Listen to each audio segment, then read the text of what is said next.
Alhamdulillahi Rabbil Alamin wa salatu wa salamu ala khatam al-nabiyyin amma ba'd fa'a'udhu billahi minash shaitanir rajim bismillahir rahmanir rahim. Mes chers frères en islam, répétez après moi. As-salatu wa salamu alayka ya Rasulallah. As-salatu wa salamu alayka ya Rasulallah. Wa ala alika wa ashabika ya Habiballah. Wa ala alika wa ashabika ya Habiballah. As-salatu wa salamu alayka ya Nabiyallah. As-salatu wa salamu alayka ya Nabiyallah. Wa ala alika wa ashabika ya Nurallah. Wa ala alika wa ashabika ya Nurallah. Nawaitu sunnat al-i'tikaf. Nawaitu an sunnat al-intiqaf. J'ai fait l'intention de la retraite spirituelle en étant dans la mosquée. Mes chers frères en islam, il y a beaucoup de bienfaits à réciter le Durud Sharif que l'on appelle aussi la Salat ala Nabi sur le bien-aimé prophète sallallahu ta'ala alayhi wa alihi wa sallam. Il est rapporté dans un hadith que le dernier prophète d'Allah azza wa jalla wa sallallahu ta'ala alayhi wa alihi wa sallam a affirmé: accomplissez le hajj obligatoire. Accomplissez le hajj obligatoire. Certes, sa récompense, c'est-à-dire celle du hajj, certes, sa récompense est supérieure à la participation à 20 razwa.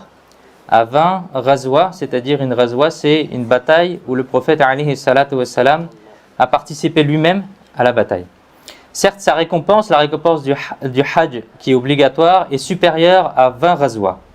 Et réciter une fois la salat, une fois le Durud Sharif sur moi est équivalent à cela. Subhanallah. Donc avec amour, avec respect, récitons une fois la salat, le Durud Sharif sur notre prophète. Sallu ala al-habib, sallallahu ta'ala ala Muhammad, sallallahu alayhi wa alihi wa sallam. Un poète, il dit, certes, il est le meilleur et le plus élevé. Le dhikr du roi de la Ummah, la salat et le salam. Les obéissances, c'est-à-dire les actes d'adoration, ne sont acceptés qu'à travers cela. Dans les salutations, il y a la complétude, il y a la salat et le salam. Chers frères en islam, avant d'écouter le discours d'aujourd'hui, essayons de faire des bonnes intentions. Car le bien-aimé prophète, sallallahu ta'ala alayhi wa sallam, a dit « Innamal a'malu bil niyyat », c'est-à-dire les actions ne valent que par leurs bonnes intentions. De question de faire les bonnes intentions, que on essaiera d'écouter le discours d'aujourd'hui attentivement du début à la fin. On essaiera d'éviter de regarder à droite, à gauche, on essaiera d'éviter d'être distrait. On essaiera d'essayer d'apprendre notre religion, c'est pour cela qu'on va écouter le discours d'aujourd'hui. Et on essaiera de mettre en pratique ce que l'on entendra. Et on essaiera aussi de le répéter à la maison et autour de soi pour propager la science islamique. Par respect pour la science religieuse, si on le peut, on essaiera de s'asseoir comme on s'assoit dans la prière en repliant les jambes. Si on est fatigué, on s'assoit comme on le peut, Inch'Allah al-Karim. Chers frères en islam, Allah Azza wa Jal, il dit dans le Saint-Coran: وَإِذْ جَعَلْنَا الْبَيْتَ مَثَابَةً لِلنَّاسِ وَأَمْنًا وَاتَّخِذُوا مِن مَّقَامِ إِبْرَاهِيمَ مُصَلًّى صَدَقَ اللَّهُ الْعَظِيمُ وَصَدَقَ رَسُولُهُ النَّبِيُّ الْكَرِيمُ. Traduction de Kanzul Iman. Et rappelle-toi quand nous avons fait de cette maison, c'est-à-dire la Kaaba, un point focal, un point de référence pour les gens et un lieu de sécurité, un lieu de paix. Et faites du maqam Ibrahim, c'est-à-dire le lieu, la station d'Abraham, le lieu où se tenait Sayyidina Ibrahim alayhi salam, et faites du maqam Ibrahim une station, un lieu de prière. Chers frères en islam, alhamdulillah, les jours où les gens sont en train de partir pour le hajj ont commencé. Bienheureux sont les gens qui ont été appelés pour le hajj cette année. Qu'Allah Azza wa Jal inclut aussi notre nom parmi ces bienheureux. Amin. Et qu'Allah Azza wa Jal, il nous accorde la bénédiction d'accomplir le hajj, d'accomplir le tawaf, le sa'i, de rester à Arafah et Muzdalifa chaque année. Amin. Et qu'Allah Azza wa Jal, il nous permette de nous présenter respectueusement et humblement à Makkatul Mukarrama et à Madinatul Munawwara. Amin. Bijahi khatam al-nabiyyin sallallahu ta'ala alayhi wa alihi wa sallam. Un poète, il dit: accorde-moi l'honneur du hajj chaque année, ô Allah. Pourquoi on ne pourrait pas le demander? On peut le demander à Allah. Il est le plus grand, il peut tout nous accorder. Accorde-moi l'honneur du hajj chaque année, ô Allah. Montre-moi aussi chaque fois Medina, ô Allah. Accorde-moi l'honneur de voir la Kaaba, ô Allah. montre-moi la beauté du dôme vert, ô Allah, le dôme vert qui recouvre la tombe bénie du prophète alayhi salatu wassalam à Madinatul Munawwara. Montre-moi la beauté du dôme vert, ô Allah. Donne l'amour pour l'adoration, pour la ibada à mon cœur, ô Allah. Enlève le voile de la rafla, de l'insouciance de mon cœur, ô Allah. Mon livre des actes est tout noir, ô Allah. Efface cette noirceur de mon livre, ô Allah. Sallu ala al-Habib, sallallahu ta'ala ala Muhammad, sallallahu alayhi wa alihi wa sallam. Chers frères en islam, le Hajj est un acte d'adoration différent de toutes les autres adorations. L'une des caractéristiques de cette adoration sacrée est qu'il est dominé par l'expression de l'amour. Et c'est aussi l'esprit de l'islam selon lequel l'amour d'Allah Azza wa Jal reste sur la personne.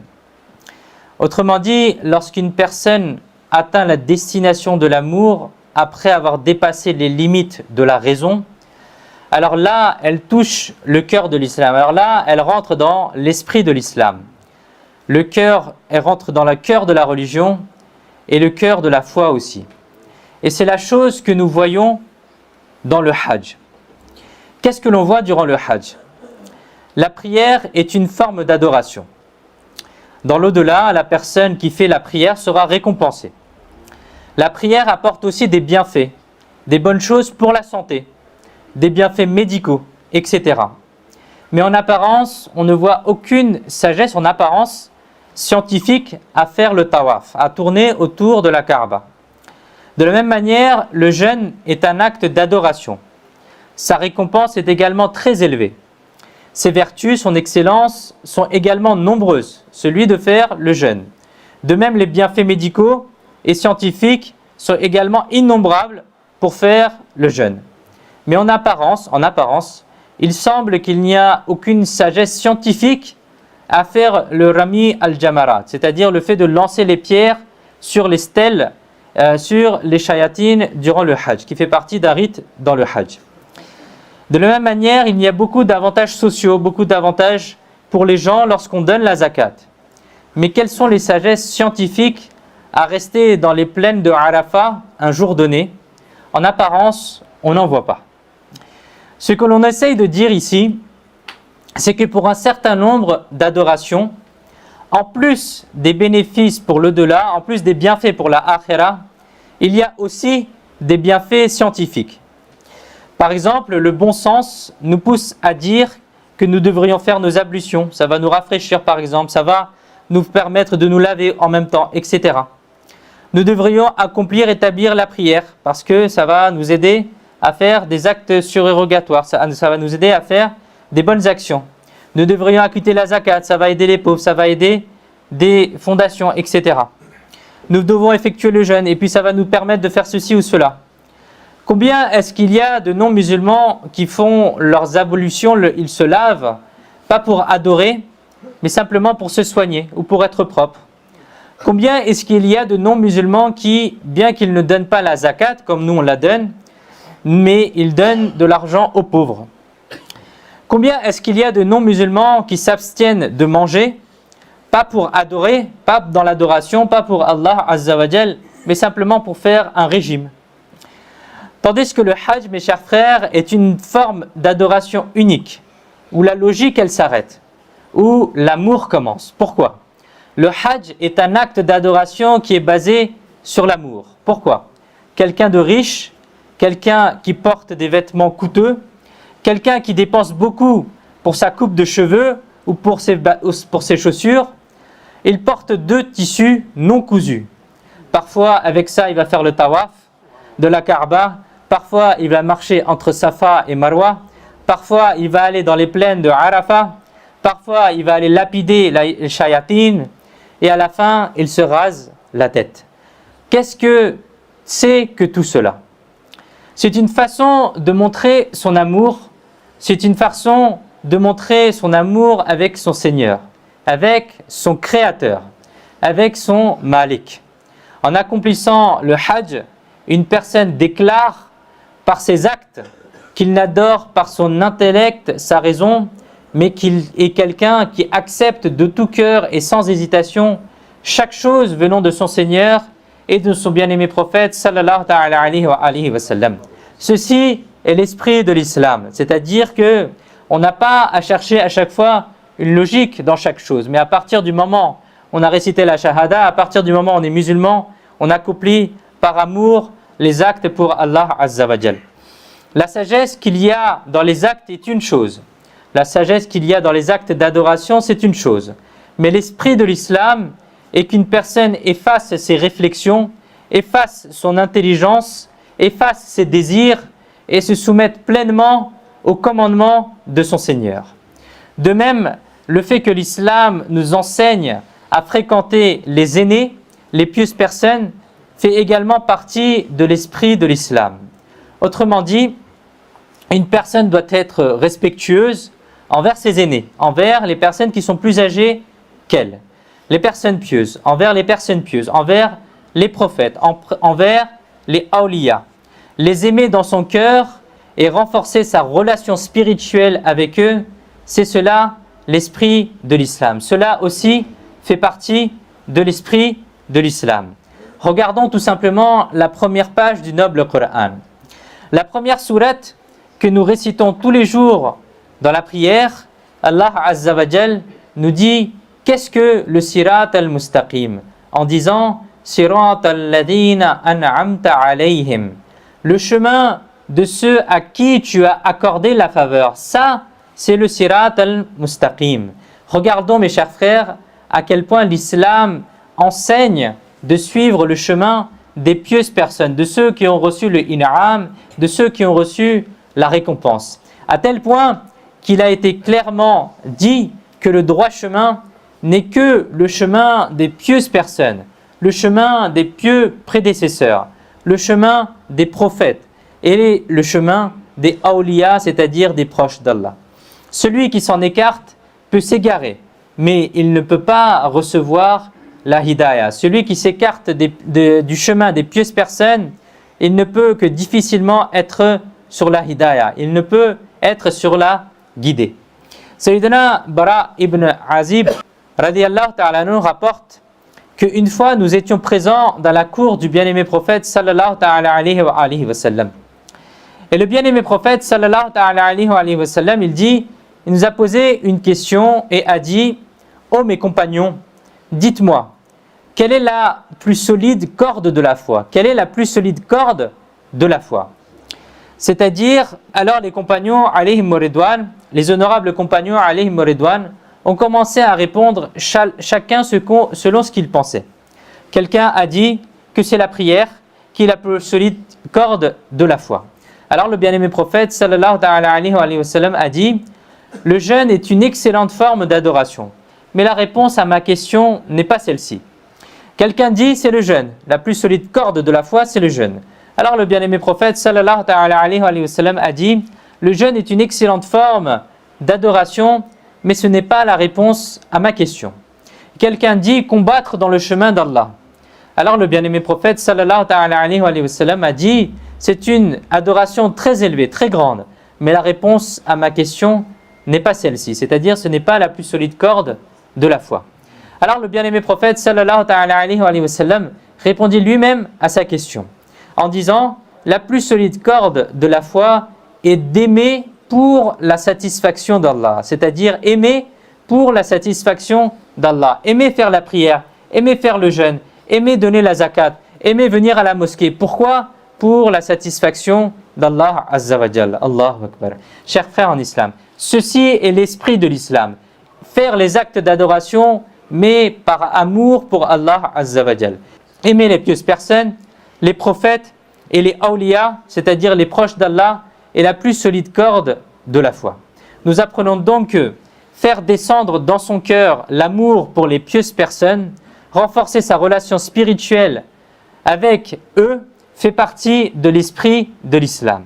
Et le hajj est une grande adoration qui consiste à se rappeler du début à la fin de cela les pieuses personnes. Pourquoi? La Kaaba Sharif a été construite par Sayyidina Ibrahim alayhi salam et on fait le tawaf de la Kaaba. Le Hijr al-Aswad, c'est-à-dire la pierre noire qui est dans un coin de la Kaaba, a été ramenée du paradis par Sayyidina Adam alayhi salam. Et on embrasse le Hijr al-Aswad, c'est-à-dire la pierre noire. Lorsqu'on fait le sa'i, c'est-à-dire l'aller et le venu entre le Safa et le Marwa, on se rappelle que Sayyidina Hajara radiyallahu ta'ala anha a couru et a marché entre ces deux petits monts. On fait le sacrifice rituel à Mina en souvenir du sacrifice de Sayyidina Ismaïl alayhi salam. On lance des cailloux sur les jamarat en souvenir de l'acte de Sayyidina Ibrahim alayhi salam. Bref, se rappeler, se souvenir des actes des pieuses personnes, c'est cela que l'on fait lorsque l'on va dans le Hajj. Sallu ala al-Habib, sallallahu ta'ala ala Muhammad, sallallahu alayhi wa alihi wa sallam. Bref, se rappeler, se souvenir des actes des pieuses personnes, des prophètes et des awliya, c'est cela que l'on retrouve dans le Hajj. Chers frères en islam, au début de ce discours, on a entendu le verset 125 de Surat Al-Baqarah. Dans ce verset, ce même état d'esprit de l'islam est mentionné. Allah Azza wa Jal, il dit, et rappelle-toi, c'est-à-dire il s'adresse au prophète alayhi salatu wa salam, et rappelle-toi quand nous avons fait de cette maison, la Kaaba, un point focal, un point de référence pour les gens, et un lieu de sécurité. Et faites du maqam Ibrahim, et faites de la station d'Abraham, la station, le lieu où se tenait Sayyidina Ibrahim alayhi salam, une station, un lieu de prière. Chers frères en islam, deux choses ont été mentionnées dans ce verset sacré. En premier lieu, les vertus de la Kaaba al-Sharif, et en particulier deux de ses caractéristiques ont été mentionnées. La Kaaba al-Sharif est une référence pour les gens, c'est-à-dire c'est un lieu où les gens se rassemblent, où ils reviennent pour prier. Deuxième chose, la Kaaba al-Sharif est un lieu de paix, est un lieu de sécurité.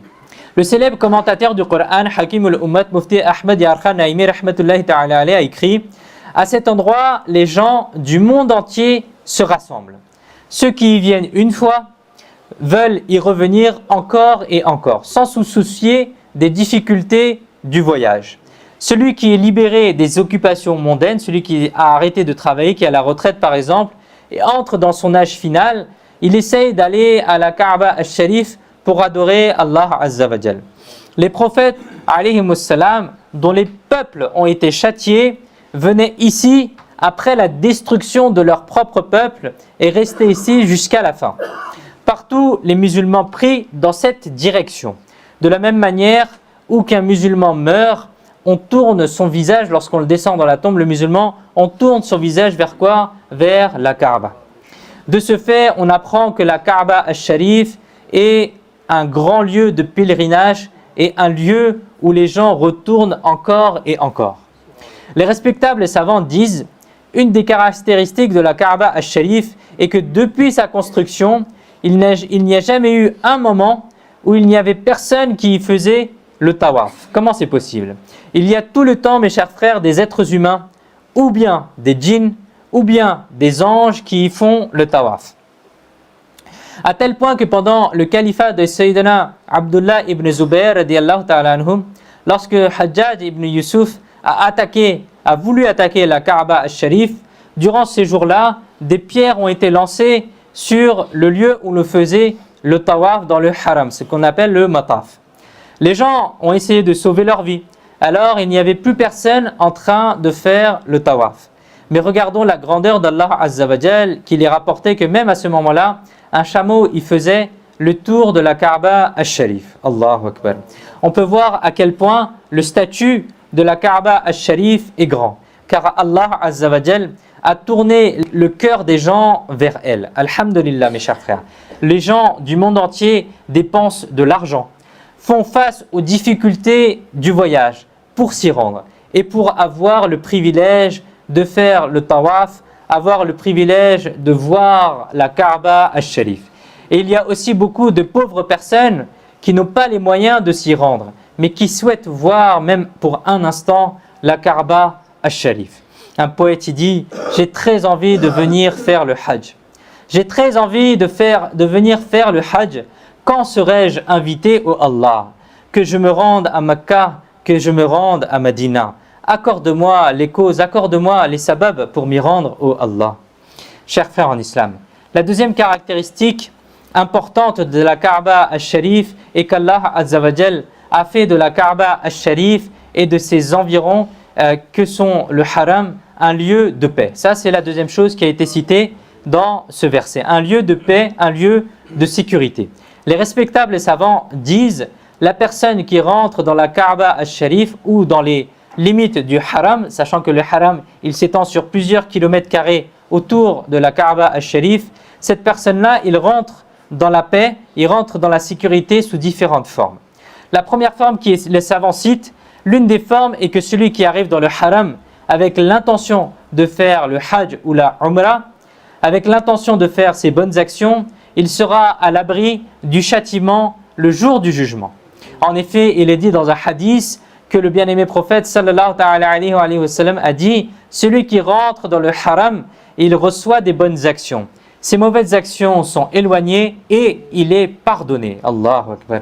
Le Qadi Iyad al-Maliki rahmatullahi ta'ala alayhi, a écrit dans son célèbre livre Ash-Shifa al-Sharif, un jour, des gens sont venus voir Sa'adoun Khalwani.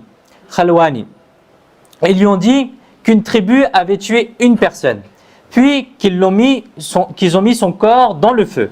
Mais ce qui est étonnant, ce qu'ils ont rapporté, c'est que son corps est resté dans le feu jusque tard dans la nuit. Mais malgré cela, le feu n'a eu aucun effet sur lui, à tel point que sa couleur blanche est restée telle qu'elle, même après avoir été brûlé dans le feu. Après avoir entendu cela, Sa'adoun Khawlani a dit « Cette personne décédée a dû accomplir 3 hajj ». Les gens disent « Oui, il avait effectivement accompli 3 hajj ». Alors Sa'adoun Khawlani dit alors « Il m'est parvenu, il m'a été fait entendre que celui qui a accompli un hajj a accompli son fard, a accompli son obligation. Celui qui a accompli 2 hajj, il a présenté une dette dans la cour d'Allah Azza wa Jal. Et celui qui a accompli 3 hajj, Allah Azza wa Jal fait que son corps et les poils qui poussent sur son corps sont haram, sont interdits pour l'enfer. Allah Akbar. Un poète dit « Je suis revenu à Makkah, ô Allah. Merci pour ta grâce, ô Allah. Ne me refuse aucune de mes demandes, ô Allah. Accepte chacune de mes doigts, ô Allah. » Chers frères en islam, la deuxième chose importante qui nous a été ordonnée dans ce verset sacré est à propos de l'importance du maqam Ibrahim, c'est-à-dire de la station d'Abraham. Allah Azza wa Jal dit dans ce verset « وَاتَّخِذُوا مِن مَقَامِ إِبْرَاهِيمَ مُصَلَّى » Et faites du maqam Ibrahim, c'est-à-dire le lieu où se tenait Sayyidina Ibrahim alayhi salam, un lieu de prière. Il est rapporté dans les livres de hadiths fiables tels que Bukhari, Muslim, etc.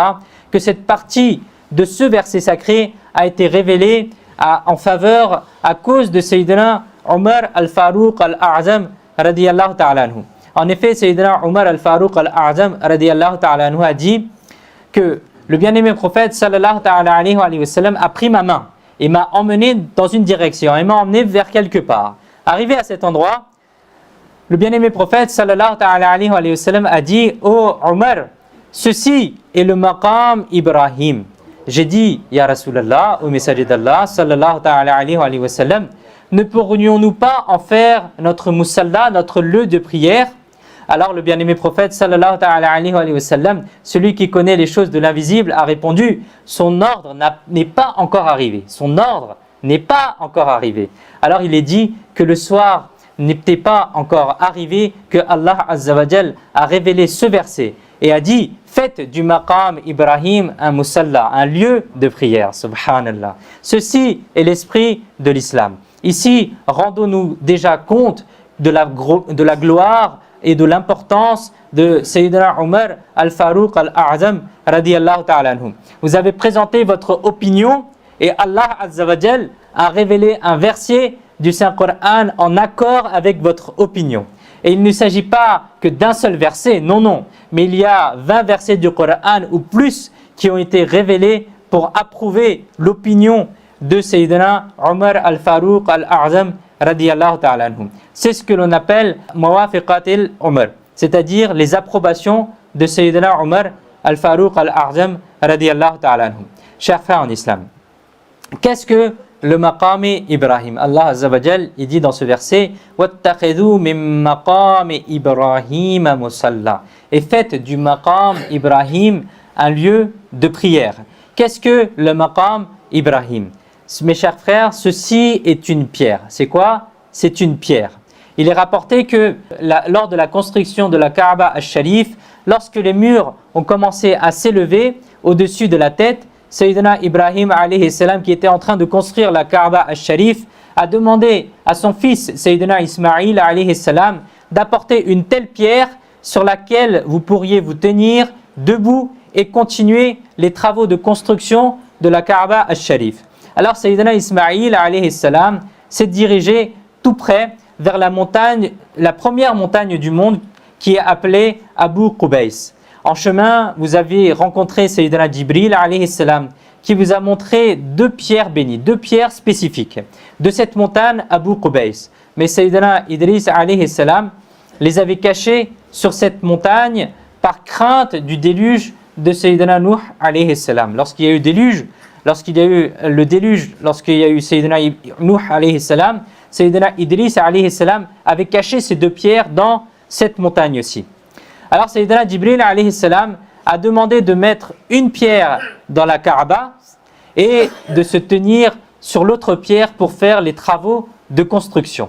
C'est ainsi qu'une des pierres qui a été placée dans un coin de la Kaaba est appelée aujourd'hui le Hijr al-Aswad, c'est-à-dire la pierre noire, et l'autre pierre sur laquelle Sayyidina Ibrahim alayhi salam s'est tenu pour faire les travaux de construction de la Kaaba al-Sharif est appelée Maqam Ibrahim, c'est-à-dire la station d'Abraham. Cette pierre, mes chers frères, que l'on appelle Maqam Ibrahim, est à environ une dizaine de mètres de la Kaaba. C'est-à-dire lorsque les gens vont faire le tawaf, ils voient effectivement une coupole en or dans laquelle il y a la pierre qui est enfermée et que l'on peut voir à travers des vitres et à travers lesquelles on peut récupérer les barakas. Donc c'est dans le mataf, autour de la Kaaba, à une dizaine de mètres de la Kaaba, il y a le Maqam Ibrahim, c'est-à-dire cette pierre qui est en direction de l'Est, qui est placée en direction de l'Est. Les empreintes des pieds de Sayyidina Ibrahim alayhi salam, ils sont encore présents. C'est-à-dire lorsqu'on regarde à travers la vitre, on voit encore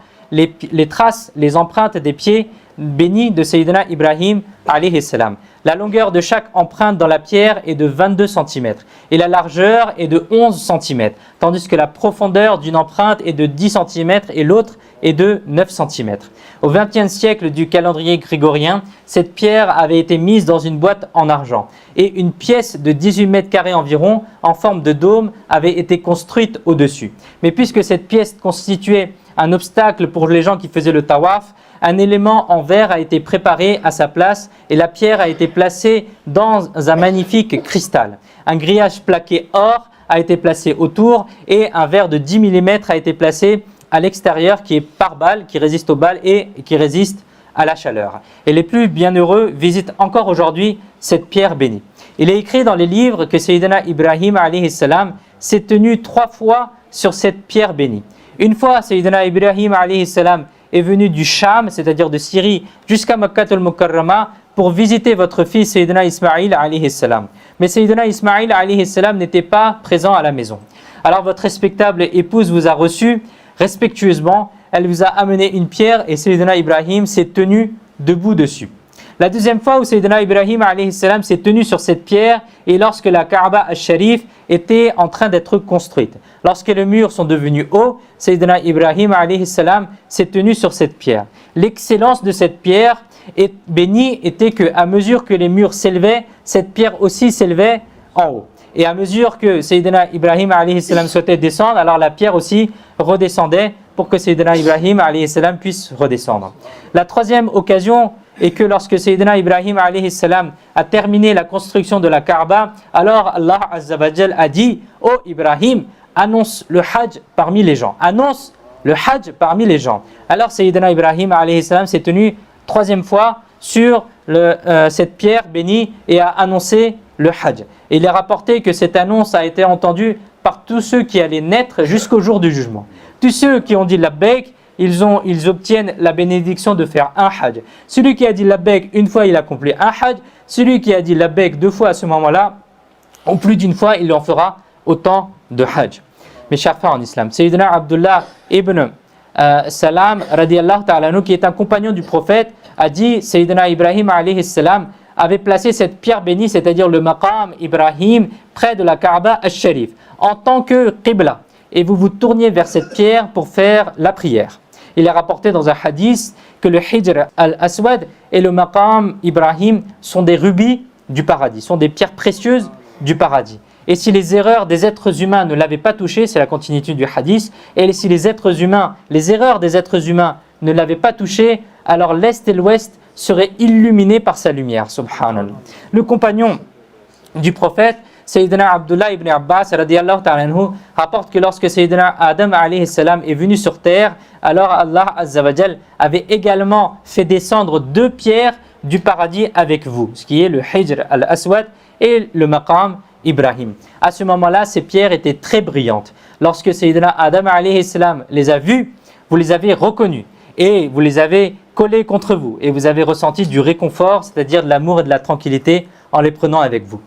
L'imam Al-Hasan Al-Basri rahmatullahi ta'ala alayhi a dit le maqam Ibrahim est un lieu d'acceptation des doigts. Allah azza wa jal accepte la vocation, la doua qui est faite à proximité de maqam Ibrahim. Et selon ce qui a été rapporté, la tauba, le repentir de Sayyidina Adam alayhi salam, la tauba que Sayyidina Adam alayhi salam a fait et que Allah azza wa jal a accepté, cette invocation, cette doua a été faite à l'endroit où se trouve actuellement le maqam Ibrahim. Allah azza wa jal, il dit, ô Adam, l'invocation doua que tu as fait, je l'accepte. Sayyidina Abdullah ibn Abbas radiyallahu ta'ala rapporte un hadith où il est dit que si les polythéistes, si les mushrikines n'avaient pas touché cette pierre bénie, c'est-à-dire le maqam Ibrahim, alors Allah azza wa jal aurait guéri chaque maladie, aurait guéri chaque malade qui l'aurait touché. Subhanallah, chers frères en islam. Regardez la grandeur de cette pierre bénie. Si l'on part de cela semble être une simple pierre. Et il y a des milliers, voire des millions de pierres dans ce monde.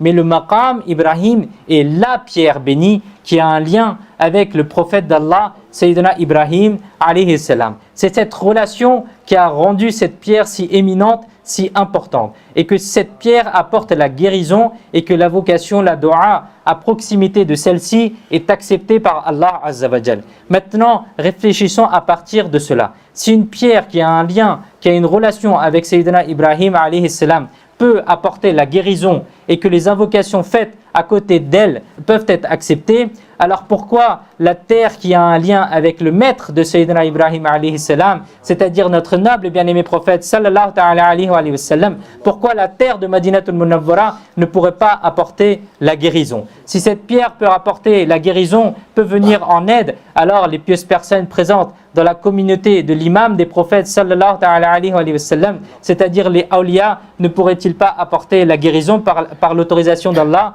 Si en embrassant une pierre, on peut obtenir la guérison, alors pourquoi ne pourrait-on pas obtenir la guérison à travers les awliya tels que Sultanul Awliya, Ghaus al-A'zam, Cheikh Abdul Qadir Jilani rahmatullahi ta'ala alayh, tel que Data Ali Hajweri, tel que Khwaja Gharib Nawaz ou encore tel que Ala Hazrat l'imam Ahmad Razakha rahmatullahi ta'ala alayh. Pourquoi est-ce que les invocations, les doigts ne pourraient pas être acceptées en allant au mausolée des pieuses personnes? Il n'y a pas de doute au fait que c'est Allah azza wa jal qui donne la guérison, c'est Allah azza wa jal qui accepte les doigts. Mais tout comme cette pierre, le maqam Ibrahim est un moyen d'obtenir la guérison, est un moyen que ces invocations, que ces doigts soient acceptés. Mes chers frères en islam, Allah azza wa jal a demandé de faire du maqam Ibrahim un lieu de prière. Et c'est l'endroit où derrière on fait la prière et c'est l'endroit à côté aussi de l'imam qu'il est bien de faire pour faire des doigts. Qu'Allah azza wa jal il nous permette de retenir ce que nous avons entendu et de le propager aux autres. Amin. Bijahi khatam an-nabiyyin sallallahu ta'ala alayhi wa alihi wa sallam. Sallu ala al-habib sallallahu ta'ala ala Muhammad